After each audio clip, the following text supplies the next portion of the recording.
In the early 2000s, insurance investigators in Seoul, South Korea, were reviewing a case file that seemed almost too tragic to believe. A young, exceptionally beautiful, and soft-spoken woman named Eom In-hye appeared to be cursed by an unimaginable string of family misfortunes.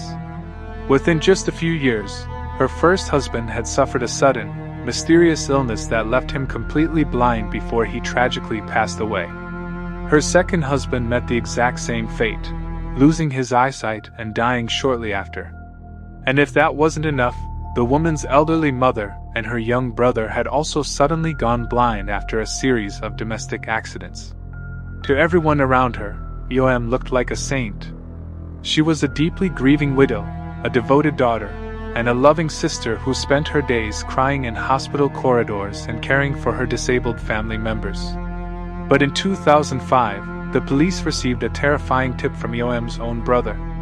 He was completely blind, but his mind was still sharp. He realized a horrifying pattern. Every single person who became closely connected to his sister eventually lost their eyesight, or ended up dead. When detectives finally arrested Eom In-hye, the truth sent shockwaves across South Korea. She was not a tragic victim. She was a highly calculated, cold-blooded serial killer, officially recognized as South Korea's first female serial killer. Driven by an insatiable greed for insurance payouts, and fueled by a disturbing urge to inflict suffering, she had systematically blinded her victims before killing them. When criminal profilers later administered the psychopathy checklist, Eom didn't just score high. She achieved a perfect 40 out of 40. This is the story of Lady Eom, a textbook psychopath who weaponized her innocent appearance to destroy the people who trusted her the most. To understand how Eom In-hye managed to avoid suspicion for nearly 5 years, we have to go back to the late 1990s. At the time, she was working as an insurance broker. It was the perfect job for someone planning the perfect crime. She understood exactly how insurance policies worked, how payouts were calculated, and what kinds of accidents generated the largest compensation while attracting the least suspicion. In 1998, Eom married her first husband. To friends and neighbors, they appeared to be a happy, ordinary couple. But behind closed doors, Eom was struggling with mounting financial debt. Gradually, she stopped seeing her husband as a partner. Instead, she began seeing him as a financial asset. Her method was unusually cruel. Rather than poisoning him and risking an immediate autopsy, she secretly mixed heavy doses of antidepressants and muscle relaxants into his evening drinks. Once he was fully sedated and unable to defend himself, she allegedly took a sharp pin and deliberately pierced both of his eyes, leaving him permanently blind. While her husband lay helpless in the hospital, terrified and unable to understand what had happened to him, the abuse continued. Investigators later concluded that she poured boiling oil over his face, causing severe burns. She then staged a series of accidents, including pushing him down a staircase, leaving him with serious internal injuries. In February 2002, after months of suffering, he finally died in his hospital bed. Eom played the role of the devastated widow flawlessly, grieving in public while collecting approximately 280 million won in insurance payouts. Only a few months later, Eom met her second husband. Their relationship moved remarkably fast. By the end of 2002, they were already living together. And almost immediately, the nightmare began all over again. According to prosecutors, she followed almost the exact same blueprint. She drugged him, deliberately destroyed his eyesight with a sharp object, and later pushed him down the stairs. When doctors questioned the circumstances, she calmly explained that he had simply fallen because he was suddenly blind. In 2003, he also died in the hospital.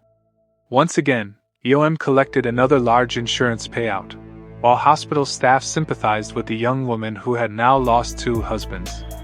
But even after both husbands were gone, her greed didn't stop.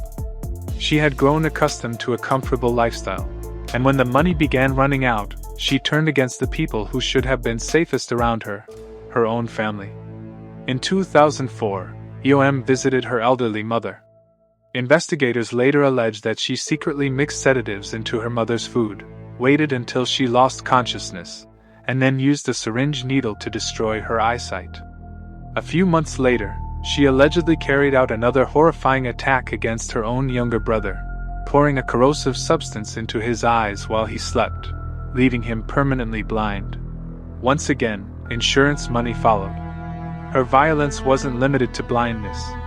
When one of her sisters refused a financial request, Eom allegedly entered the family's home while everyone was asleep and set the house on fire. Although her sister and the children survived, they suffered severe burns that changed their lives forever. Prosecutors also accused her of attacking the housekeeper at a boarding house where she had been staying, allegedly blinding the woman so she could steal her modest savings. By this point, Eom appeared to believe she was untouchable. Her confidence had become dangerous. In 2005, while hospitalized for a relatively minor illness, investigators said she deliberately set fire to a hospital ward, placing dozens of patients at risk. It was an act that suggested she no longer feared consequences. The beginning of the end came later that same year. Her younger brother, despite living in complete darkness, slowly reconstructed the timeline in his mind. Their father had died under suspicious circumstances years earlier. Both of Eom's husbands were dead. He and his mother were now permanently blind. The pattern was impossible to ignore. Secretly, he contacted the police and begged investigators to examine his sister more closely. When detectives brought Eom in for questioning, she relied on the same performance that had protected her for years. She fainted, cried softly, and claimed she was too weak and emotionally devastated to answer difficult questions. At first, some officers treated her gently, believing she was simply another victim of unimaginable tragedy. But the evidence told a very different story. Financial investigators uncovered multiple insurance policies taken out on her husbands, her mother, and her brother, many of them purchased shortly before the so-called accidents. Medical experts also noticed striking similarities in the injuries suffered by every victim, particularly the repeated trauma involving the eyes. Piece by piece, the carefully constructed illusion collapsed. During her detention, South Korea's leading criminal profilers interviewed Eom extensively. What disturbed them most wasn't what she had allegedly done. It was how she talked about it. She described the suffering of her family with an almost complete absence of emotion. There was no visible guilt, no empathy, and no remorse. When they completed the psychopathy checklist, Eom reportedly received a perfect score of 40 out of 40. For comparison, many diagnosed psychopaths score around 30. A perfect score is extraordinarily rare and reflected what experts described as an almost complete absence of conscience. The trial concluded in 2006. Prosecutors argued that Eom had systematically tortured, disabled, and murdered the people closest to her for financial gain, and they sought the death penalty. However, the court ultimately sentenced her to life imprisonment instead. Although the crimes were exceptionally brutal, the judges stopped short of imposing capital punishment under the circumstances of the case. Eom later appealed, arguing that she suffered from mental illness.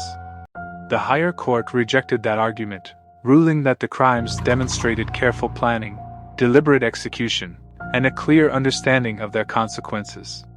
Today, Eom In-hae remains imprisoned in South Korea, serving a life sentence. The insurance money she pursued is long gone, but the damage she inflicted can never be erased. Her mother and brother continue to live with permanent blindness, carrying the unimaginable burden of knowing that the person who promised to love and protect them was the one who took their sight away. Lady Eom believed her beauty, intelligence, and knowledge of the insurance system would allow her to outsmart everyone. For years, it almost worked. But eventually, the pattern became impossible to hide. Instead of building the wealthy life she imagined, she secured a permanent place in criminal history as one of South Korea's most disturbing and cold-blooded serial offenders. That is all for today. Let me know your thoughts about this case in the comments, and I'll see you in the next one. Thanks for watching.